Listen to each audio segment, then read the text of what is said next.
you had to move a couple of times with your husband because he Mhm. was a professor. Yeah. So how did you manage to integrate your family life? You have two kids who are grown up and you're doing amazingly well now with your own ambitions as a woman who wanted to keep climbing up and doing even better and greater things. How did you manage balancing that family life as well as your career and everything all along? Well, one of the things that I did every single time we moved, and by the way, we moved because my husband was taking different jobs in different locations. And so even though I was working at whatever job I was at, I always had to like quit and move into a different job. Was that a choice, Lydia? Kind of. To be honest, we didn't really have much choice because being a professor, like you have to be tenure track, right? And so you have to go where the work is and to get tenure. And so, yeah, it's not like I could have said like, hey, you don't really need tenure, right? You don't have, like, it's not really a choice.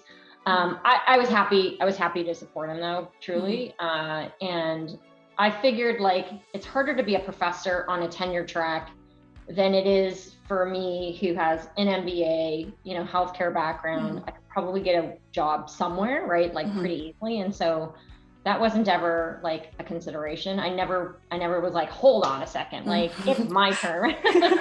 Now I will say that, since being in Toronto, there have been, like, he hasn't actively, and sorry, I'm not, divulging anything outside of the family, but like there were things that he was like, I wonder if, we would ever consider taking a move to this place. And I'm like, no, I'm here. I'm settled now. I've got this great job. Like, I am not leaving Canada.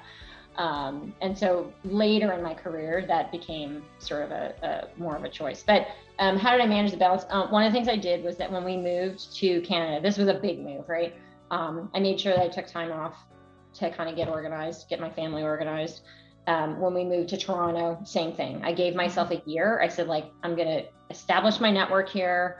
I'm going to make sure I figure out like what the kids need to do in terms of school and whatever. And then I'll figure out what I really want to do. And that actually served me well. It didn't last a year. In both cases, it only lasted about 4 months because I was doing contract work. But it gave me a little bit of time to manage both, and also not jump into something that I it allowed me the time to actually figure out what I really wanted to do before I tried, right? So yeah, that's pretty much it. I don't really have any great secrets on that front. I just worked really hard. I just worked really hard at both being a good mom and also, whatever I was doing professionally. Would you have done anything differently?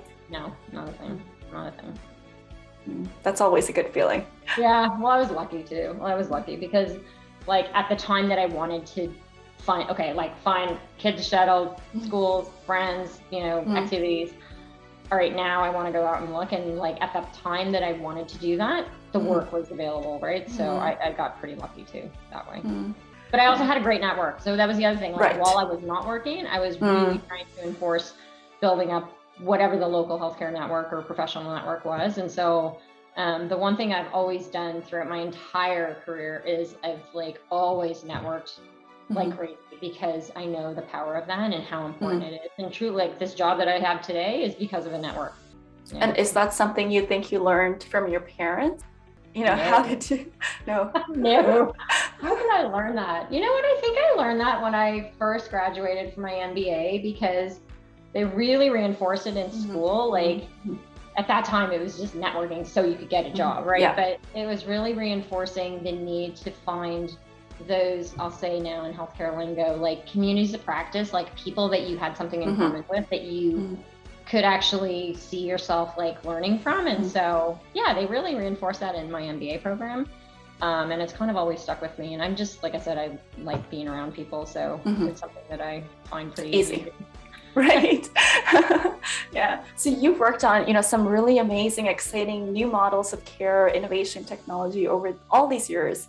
And, what would you say is the most exciting thing that you foresee in the future when it comes to healthcare, technology, AI, like all the amazing things that are coming along? I'm super excited about remote care, like remote monitoring in the home.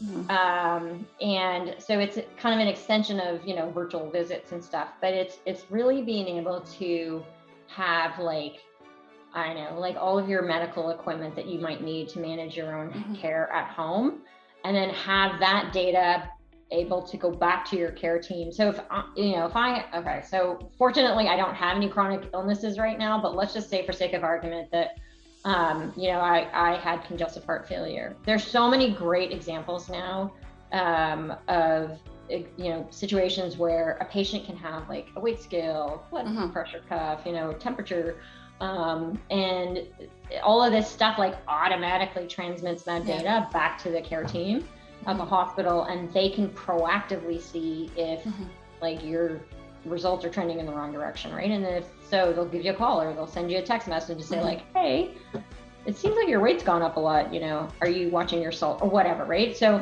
that's what I'm really excited about. Like that is what I think is not so far away, and I think it's going to really make a big difference for patients, and it'll reassure them that somebody's actually like looking out for them, even if they're not physically in a visit together. And so I think that to me is going to make such a huge impact. And like every, technology vendor is thinking about how this is going to happen. The other thing too, is I just think there's some really cool analytics stuff that's possible, forecasting models really at a health system level. So not just looking at how do I, manage my discharges today, but really trying to figure out like at a health system level, how do you really manage demand and supply of patient volumes, and how do you optimize, especially now with workforce being such a challenge, like how do you optimize the care delivery model with the right people? Because if you have extras and unnecessary staff to support a care model, like we just don't have the people, the talent in the health system to do that anymore. So those are two areas where I think that there's going to be some really impactful changes coming soon.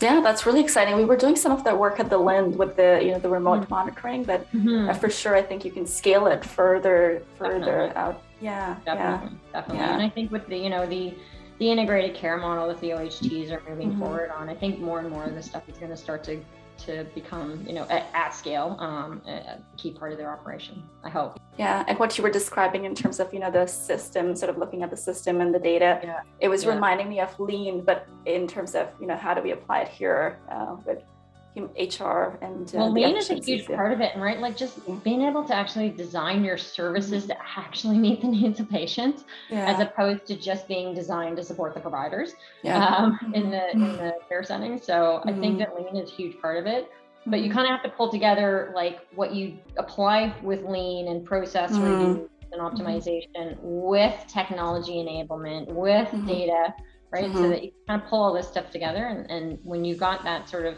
triumvirate, I think that's pretty amazing what we can do. Yeah, looking forward to that. Me too.